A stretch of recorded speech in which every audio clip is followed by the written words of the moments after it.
Hey everyone, and thanks for joining me again for another Crazy Day with Cobras reading. Today we're going to read chapters 9 and 10, and we last left Jack and Annie as they drank the potion and made themselves very small to sneak into the cobra's nest and take back the Emerald Rose. So, let's see what happens. Chapter 9 is titled Camouflage. Jack and Annie stepped lightly through dead leaves and pushed aside feathery weeds that towered above them. They carefully climbed over twigs, pebbles, and tangled roots. They skirted around a deserted anthill as high as Jack's knees. When they got to the edge of the cobra's clearing, Jack stopped. He held up his hand and Annie nodded. They peered between tall blades of grass. The emerald rose glittered in the sunlight. It looked as big as a softball. The cobra was still coiled around her nest, but now she looked as big as a monster in a fairy tale. "Whoa," Jack breathed.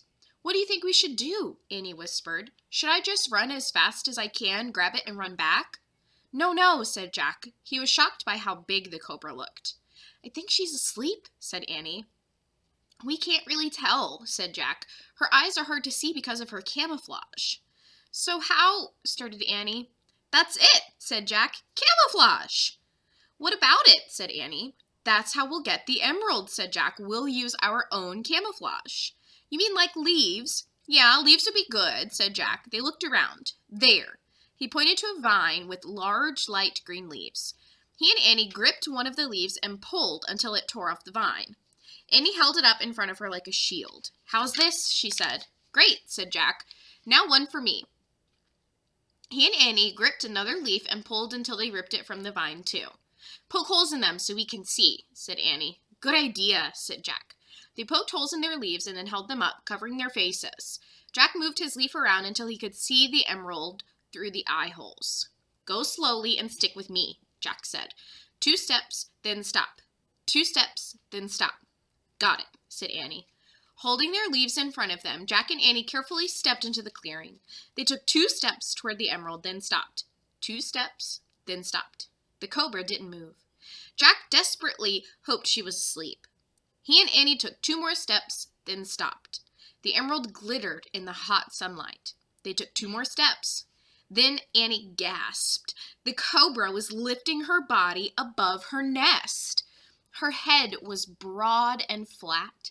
She swayed back and forth and looked around with staring eyes. Jack and Annie froze.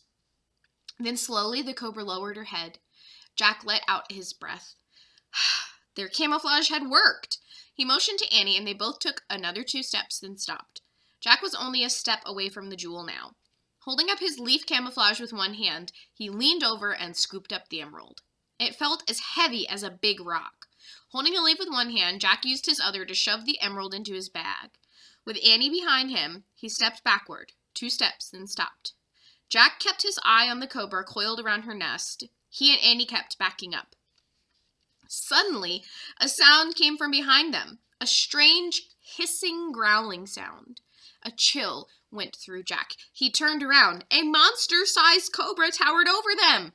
"The dad!" yelled Annie.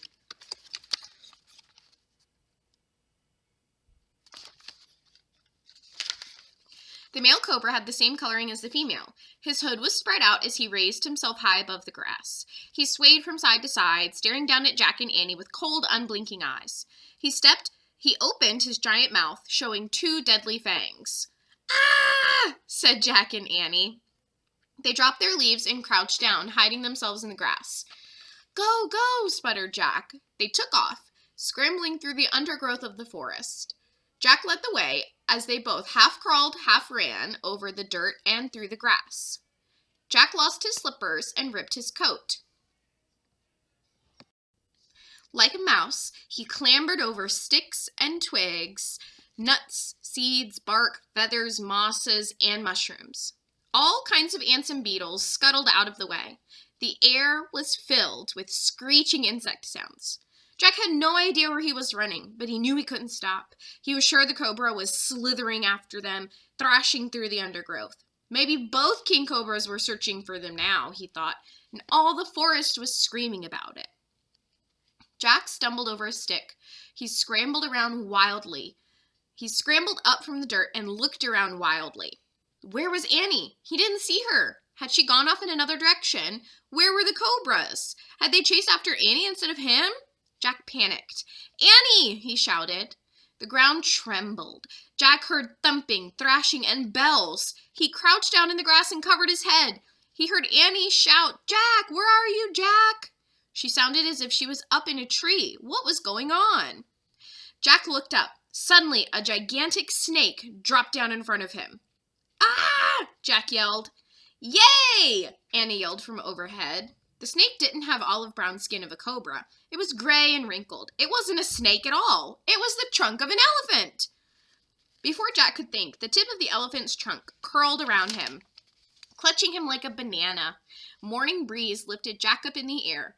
Jack clung to his bag so he wouldn't lose the emerald again. The trunk curled back and Jack could see the sky whirling above him. The elephant uncoiled her trunk and let go of Jack. He plopped down into the straw carriage. Annie was already there. Morning breeze, Annie cried. She came back for us. Jack was so small he couldn't see over the sides of the carriage. He tried to stand up to look for the cobras, but just then Morning Breeze bellowed and bolted through the forest. Jack lost his balance and fell backward. Jack and Annie both laughed as they bounced around in the basket on the back of the elephant. They were safe from the cobras. They had their emerald rose, and Morning Breeze had risked her life to save them. That's the end of chapter 9. So, they got the emerald back, and they escaped from the cobras and were saved by Morning Breeze. Chapter 10 is called Caught in the Wild. Instantly, the straw carriage felt small and cramped. Jack and Annie sat up and looked at each other. We're big again, said Annie. Yeah, said Jack, dazed. Where's the emerald? Said Annie. Jack opened his bag. The jewel looked tiny again, but it was there. No problem. I have it, he said. It was kind of fun being so little, wasn't it? Said Annie. Yeah, until we got nearly killed by 2 humongous, super poisonous snakes, said Jack. Thanks for saving us, Morning Breeze, called Annie. She reached out from the carriage and patted the elephant's wrinkled skin. Yeah, thanks, said Jack. Morning Breeze made a trumpet sound and swayed from side to side as she tramped through the low, scraggly brush. I wonder where she's going, said Jack. The elephant slowed down. She sniffed the air with the tip of her trunk. Then she stopped near a clump of bushes and made a low purring sound. A shuffling noise came from behind the bushes. Branches and leaves shook and parted. Oh, wow, breathed Annie. A baby elephant bumbled out into the open. He had a fuzzy head and bright, shining eyes. Morning Breeze lowered herself onto her knees. She stretched out her trunk and stroked her baby. The little elephant nuzzled against her. So that's why Morning Breeze had to escape the fort, said Annie. When they captured her in the wild, they took her away from her baby. She was desperate to get back to him. Yeah, said Jack, and after she found him, she came back to help us. Annie climbed out of the straw carriage and carefully slid off the elephant's back. Jack followed her. Annie patted the elephant's back. I guess you'll be staying here now that you found your baby. Jack rubbed his hand over Morning Breeze's skin. Her huge, wrinkled body smelled of grass and heat and trees. The elephant actually looked as if she were smiling. I don't think you need to wear this stuff anymore, said Annie. She reached up and lifted the rope of silver bells off the elephant's neck. The bells jangled as Annie dropped them into the grass. Or this, said Jack. He took the fringed cloth off the elephant's head. And especially this, said Annie. Together she and Jack unbuckled the strap that held the straw carriage in place on Morning Breeze's back. They pulled the carriage off and set it in the grass. Doesn't that feel better? Said Jack. Morning Breeze stared back at Jack and Annie. Her eyes were bright and clear. She trumpeted and rose to her full height. Before you go, can we pet your baby? Asked Annie. The large elephant didn't seem to mind as Annie reached out and stroked the baby elephant. Whoa, Annie breathed. Pet him, Jack. Jack rubbed his hands slowly over the baby's head. The elephant's fuzzy hair felt coarse and tickly. Jack laughed. Enjoy being home in the wild again, Annie said to Morning Breeze. Jack and I have to go back to our home now.